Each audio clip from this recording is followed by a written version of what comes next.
Welcome to episode 4 of the 2026 Breakout series. This video highlights players in the National League Central with one breakout player prediction per team. As a reminder from the first 3 episodes, the definition of a breakout player will be someone who posts 2 or more WAR for the first time in their career. The Milwaukee Brewers are the standard when it comes to leveraging under-the-radar players. They are a small market team, always trying to find ways to get value at a low cost. In 2025, they had 4 breakout players who reached the 2 WAR threshold for the first time in their career. Sal Frelick led the way with 3.6 WAR, followed by Isaac Collins with 2.6 WAR. Chad Patrick and Caleb Durbin both also added 2.6 WAR. Durbin was traded to Boston in February in exchange for 3 players, who the Brewers will most likely attempt to work their magic on and turn them into breakout players in the near future. As for 2026, Milwaukee has a few strong candidates to break out. Jacob Misiorowski is one of the more well-known names in the group after getting a chance to represent the Brewers in the 2025 All-Star Game. Last season, Misiorowski struck out hitters at an elite rate, ranking in the 93rd percentile with a 32% strikeout rate. His fastball was his primary offering with a 50% usage and had good results overall. The pitch's success stems from the combination of its velocity, which ranked in the 99th percentile at 99.3 miles per hour, and Misiorowski's elite extension, which ranked in the 100th percentile. Not only does he throw his fastball hard, but his extension enables the pitch to get on hitters even quicker and have a higher perceived velocity. Among starting pitchers with 60-plus innings in 2025, Misiorowski's fastball had the highest Stuff Plus grade on FanGraphs model with a 122 Stuff Plus. His slider and curveball both also had strong characteristics and graded at 118 and 129 Stuff Plus respectively.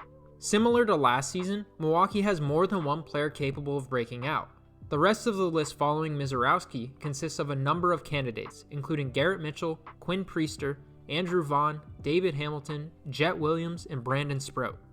Sproat and Williams were the 2 players that New York sent to Milwaukee in exchange for Freddie Peralta this offseason. Sproat is not necessarily in line to garner enough innings in the Brewers' rotation to reach 2 WAR in 2026, but he does have intriguing upside. Williams, on the other hand, could see a fair amount of playing time in the Brewers' infield with his combination of speed and power, which propelled him to steal 34 bases and hit 17 home runs in the minor leagues last season. David Hamilton was one of the key pieces in the Caleb Durbin trade and profiles very well as a player the Brewers will love to have in their lineup. Hamilton should provide average or slightly above average defense in the infield, with most of his value coming on the base paths.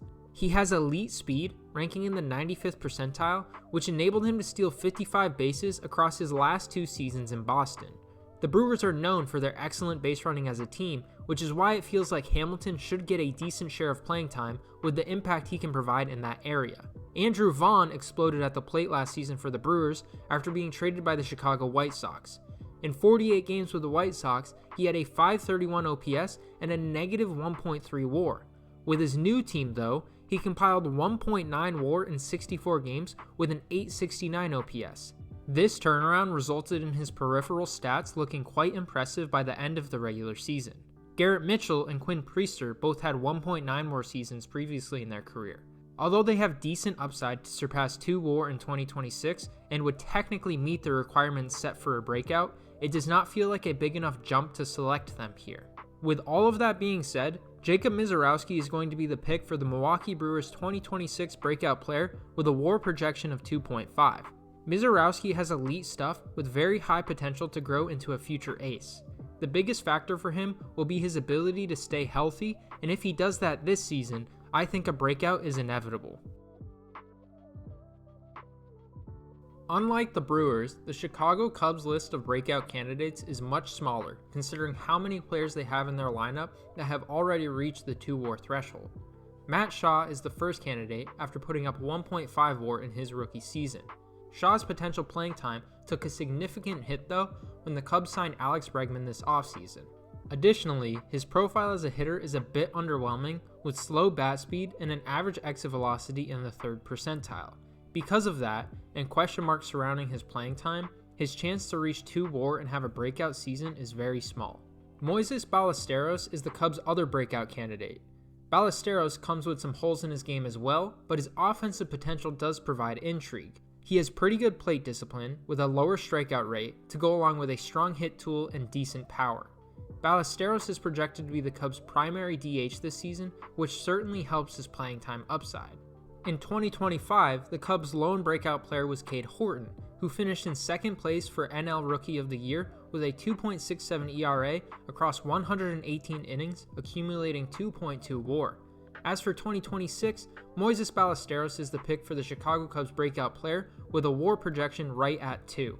I'm not super confident in this pick, especially with FanGraphs projecting him at just 0.5 WAR, but with how deep the Cubs depth chart is, there are very few breakout options, and Ballesteros appears to have the highest offensive upside of the group. Despite clawing into the last National League wildcard spot in 2025, the Cincinnati Reds did not have any breakout players. In 2026, though, there are a couple of strong candidates that can not only propel them to reach the playoffs in back-to-back seasons, but potentially help them win a playoff series should they make it. The Reds' top two candidates are Sal Stort and Chase Burns. In 2025, Burns pitched 43 innings and made 8 total starts. In 4 of those 8 starts, he struck out 10 batters, almost exclusively using a fastball and slider combination. Burns has electric stuff, with his fastball averaging 98.7 miles per hour and over 18 inches of vertical break. His slider complemented that pitch very well and had over a 43% whiff rate. These two pitches enabled him to have an elite combination of chase and whiff, which resulted in over a 35% strikeout rate. He has also deepened his arsenal for 2026 with reports of a much improved changeup and curveball. Sal Stort was another Reds' top prospect to debut last season, and although it was only a 58 plate appearance sample, his metrics were quite impressive. Before being called up in September, he hit 20 home runs in the minor leagues with a 9% walk rate and 15% strikeout rate. He added 5 more home runs in the last month of the season with Cincinnati, hitting the ball hard at an elite rate. Stort is slated to be the Reds' opening day first baseman, with FanGraphs projecting him to accumulate 1.5 WAR across 117 games. It is very likely that Burns breaks out in 2026, with FanGraphs projecting him to accumulate 2.5 WAR. That being said, he dealt with a right flexor strain in his throwing elbow last August, and despite making a return in September, I am a bit hesitant about his health outlook for 2026. For that reason, and Sal Stort's upside at first base, Stort is a selection for the Cincinnati Reds 2026 breakout player with a WAR projection of 2.2. He might have some growing pains in his first full MLB season, but I think that Stort should be able to settle in and have a breakout 2026 campaign. The St. Louis Cardinals are in full rebuild mode, which provides potential for some breakout candidates in 2026. Many of their recent prospect acquisitions have come on the pitching side, but the focus here will be on a few of their young position players. J.J. Weatherholt is currently the most hyped Cardinals prospect, and rightfully so, having a strong hit tool and a good balance of power, speed, and defense to accompany it. Weatherholt is the Cardinals' #1 prospect and has a high likelihood of making the opening day roster. There are some doubts about his ability to stick at shortstop, but that really isn't much of a concern considering St. Louis has Mason Wynn, who is one of the best defensive shortstops in the league. If Weatherholt truly profiles better at second base, that's great, because most of his opportunities in 2026 will come at that position anyways. Weatherholt displayed his offensive abilities across AA and AAA last season, finishing with a combined 17 home runs, 23 stolen bases, and 306, 421, 510 triple slash line, good for a 931 OPS. On top of that, he had nearly a 1-to-1 walk-to-strikeout ratio with 72 walks and 73 strikeouts. Regardless of the level of competition, that plate discipline is impressive and should translate very well at the major league level. FanGraphs projects him to accumulate 2.6 WAR this season in 125 games, which would certainly be great value from a rookie. 2 other Cardinals candidates for 2026 are Jordan Walker and Victor Scott. Scott is pretty underwhelming offensively aside from his base stealing abilities, with most of his value coming from his elite center field defense. He was one of the best defensive center fielders in 2025, and that alone could help propel him over the 2 WAR threshold this season. For him to fully break out though, he will need to provide more value offensively and increase his batting average, which would give him more opportunities to use his elite speed to impact the game on the bases. Jordan Walker has almost the complete opposite hitting profile compared to Scott, at least in terms of bat speed, where he ranked in the 99th percentile last season. The biggest problem Walker has struggled with throughout his career so far is capitalizing on his power potential. He consistently chases, whiffs, and strikes out at a very high rate, which has really hampered his ability to provide any sort of value with the bat. Although his bat speed, max exit velocity, and average exit velocity are all eye-popping, he simply does not put the ball in play enough for it to really matter. Last season, Alec Burleson was the Cardinals' only breakout player, splitting time between outfield, first base, and DH on his way to accumulating 2.1 WAR. In 2026, JJ Weatherholt is going to be the clear-cut breakout player for the St. Louis Cardinals with a WAR projection of 3.7. This may seem a bit ambitious, but his ability to impact the game in many ways will allow him to create a ton of value in his first season at the MLB level. The Pittsburgh Pirates only had 2 players surpass 2 WAR last season. Paul Skeens led the way with 6.5 WAR, and Mitch Keller added 2.5 WAR. It is no exaggeration that Skeens had very little help from the Pirates' offense last season, which ranked 28th in OPS as a team.